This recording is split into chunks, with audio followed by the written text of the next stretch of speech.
Right now, your phone is somewhere near you, maybe in your pocket, maybe face down on the table, pretending you don't notice it. You will check it in the next few minutes. You already know this about yourself. But the real reason isn't the phone. It's something far stranger, and it's been running in your brain for 300,000 years. You call it a bad habit. You blame the apps, you blame the notifications. All of that is true, a little. But underneath it is a much older system, one that evolved long before screens existed, long before humans had language, long before anyone had a reason to check anything at all except the tree line and the horizon. Your ancestors were foragers. Every single day, their survival depended on searching. Searching for berries in a bush that might be empty, searching for tracks that might lead to food or might lead nowhere, searching a ridgeline for danger that was usually not there. Their brains needed a reason to keep looking, even when looking usually turned up nothing. So, evolution built one in. That reason is a chemical, dopamine. Most people think dopamine is the pleasure chemical, the reward you get when something good happens. That's wrong, and the mistake matters. In the 1990s, a neuroscientist named Wolfram Schultz ran an experiment on primates that changed how scientists understood the entire reward system in the brain. He wasn't studying pleasure, he was studying prediction. Schultz trained monkeys to expect a reward, a small amount of juice, after a specific cue. At first, the dopamine spiked when the juice arrived. Simple enough. But then, something odd happened. Once the monkeys learned to predict the juice, the dopamine stopped firing at the reward itself. It fired earlier, at the cue, at the possibility. The brain wasn't celebrating the juice. It was celebrating the chance of the juice. Here's where it gets stranger. When Schultz began giving the reward at random intervals instead of a predictable one, the dopamine response didn't shrink. It grew. Uncertainty made the signal stronger, not weaker. The not knowing was doing something the guarantee never could. Think about what that means for a forager standing in front of an unfamiliar bush. She doesn't know if there's fruit in it. That uncertainty is exactly what should make her walk over and check. A brain that only got excited about certain food would starve. A brain that got a small hit of motivation from maybe finding food, that brain kept searching. That brain survived. Now think about your phone. Every time you unlock it, you don't know what's waiting. Maybe a message, maybe nothing, maybe a like, a reply, a piece of news that changes your whole day. You are, biologically speaking, checking a bush. You're just checking a bush that never runs out of new bushes to check. This isn't only about food, either. Around the same era as Schultz's experiments, a psychologist named B.F. Skinner had already discovered something eerily similar decades earlier with a device far simpler than a brain scanner, a lever, a pigeon, and a hidden pattern in the timing of the reward. Skinner found that if a pigeon got a food pellet every single time it pressed the lever calmly whenever it was hungry. Predictable reward, predictable behavior. But when he switched the lever to deliver food at random intervals, unpredictable, occasional, sometimes generous, and sometimes nothing, the pigeon's behavior changed completely. It pressed the lever obsessively, compulsively, far more than it needed to. Skinner called this a variable ratio reinforcement schedule, and it remains, to this day, the single most powerful pattern known for producing repetitive behavior in any species tested, including humans. Does that sound familiar? A feed that sometimes has something interesting and sometimes doesn't. A notification that sometimes matters and sometimes doesn't. A message thread that might be silent for hours and then suddenly alive. Nobody designed your ancestors' foraging instinct to be exploited by a lever. But somebody, much later, designed a lever that exploits your foraging instinct. But food wasn't the only thing your ancestors were searching for. There was a second search running constantly in the background, and it might be even more relevant to your phone than hunger ever was. Group survival. For most of human history, being cut off from your group wasn't an inconvenience. It was a death sentence. A lone human, without allies, without information about who was trustworthy and who wasn't, without knowledge of what the group was doing, was extraordinarily vulnerable. So the brain evolved a second kind of hunger, a hunger for social information. The anthropologist Robin Dunbar spent decades studying exactly this. His research found that among primates, brain size correlates closely with the size of the social group an animal lives in, and that for humans specifically, the number of stable relationships a person can meaningfully track sits around 150. He called it Dunbar's number. But the more interesting part of his work isn't the number itself, it's what he found underneath it. Dunbar proposed that gossip, the constant low-level tracking of who did what, who said what, who's dating whom, who's angry at whom, is not a character flaw. It's a survival tool.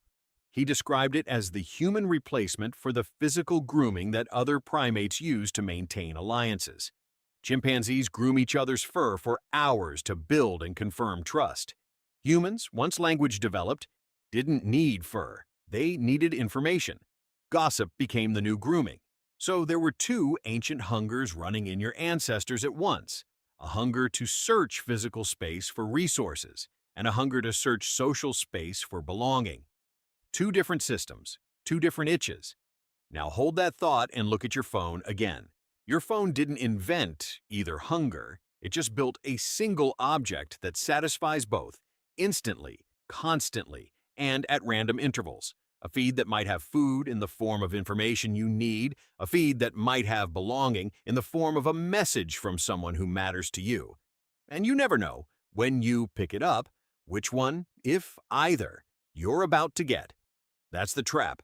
Not that phones are evil, not that you're weak, it's that an object was built deliberately to sit precisely on top of two of the oldest survival instincts a primate brain has, and to deliver its rewards on exactly the schedule that Skinner proved produces the most obsessive checking behavior possible. You're not fighting a bad habit. You're fighting 300,000 years of foraging instinct wired into a piece of glass that fits in your palm. Does knowing this make it easier to put the phone down? A little. Awareness doesn't erase instinct, but it does something almost as useful. It changes what the urge feels like. The next time your hand drifts towards your pocket for no clear reason, you can notice what's actually happening underneath it. That isn't boredom. That's an ancient forager checking the bush. And here's the part that should genuinely unsettle you. Your ancestors' searching almost always failed. Most bushes were empty. Most horizons were quiet. The brain evolved to tolerate a high failure rate because failure was the price of occasionally finding something that kept you alive. Your phone has quietly removed the failure rate. There is almost always something there: a notification, a headline, a message, even an unimportant one.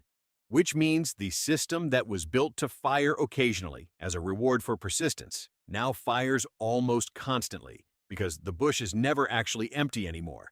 That's not a design flaw in you. It's a design decision made by other people, using research that traces directly back to a pigeon pressing a lever and a monkey watching a light. The people who built the platforms in your pocket read the same studies you just heard about. They just used them in the opposite direction. Consider what this means for the shape of your entire day. A forager's search behavior wasn't constant. It had rhythm: morning scouting, midday rest, evening return to the group. The searching turned off because there was a limit to how much ground one person could cover, and a limit to how much daylight there was to cover it in. Your phone has no such limit. There is no evening return. There is no edge to the territory. The bush is always in your pocket, always within reach, always slightly rustling with the possibility that something is in it. So the searching never gets the natural pause that it evolved to have.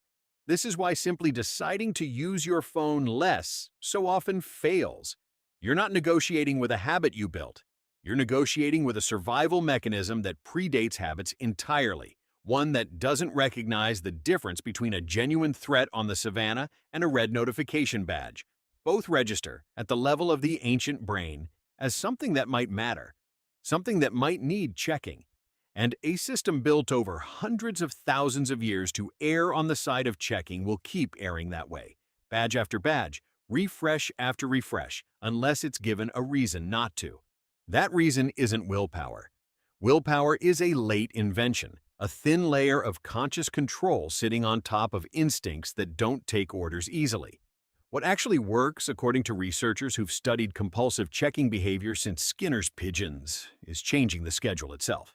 Remove the randomness, and the pull weakens. Turn off notifications and check messages at set times instead of whenever the phone lights up and something interesting happens. The behavior starts to resemble the predictable lever again, the one Skinner's pigeon pressed calmly, only when hungry, instead of the random one it pressed obsessively. Certainty, it turns out, is the antidote to the very system that certainty's absence was exploiting. There's a deeper irony sitting underneath all of this, and it's worth sitting with for a moment. The instinct that makes you check your phone evolved because isolation used to be fatal. Your ancestors who stayed connected to their group, who tracked relationships, who noticed when something in their environment shifted, those were the ones who survived long enough to have descendants. You are, in a very real sense, built by successful checkers. But the object you're checking now doesn't reliably deliver what that instinct was built to find. It delivers a simulation of it. A notification isn't a relationship. A like isn't belonging. A headline scrolled past at midnight isn't the kind of information that ever kept anyone safe. The hunger is real and ancient. What's feeding it, increasingly, is not. None of this means the hunger is something to be ashamed of. It means it's something to understand. A forager checking an empty bush wasn't foolish. She was doing exactly what kept her alive. You, reaching for your phone for the 40th time today, aren't weak. You're running code that's older than agriculture, older than cities, older than almost anything you'd recognize as human civilization. The only difference between you and her is that her bushes eventually ran out and gave her brain a rest. Yours don't. Not unless you decide to give it one yourself. So the next time you catch yourself reaching for your phone with no particular reason, no message you're expecting, no task you actually need to do, don't just call it a bad habit. Recognize it for what it is. It's not about the phone. It's about the bush. It's about 150 relationships your brain is still quietly trying to track. It's about a system built for scarcity, now running on infinite supply. And once you can see that clearly, you get to decide for the first time whether you're really searching for something or just checking the bush again.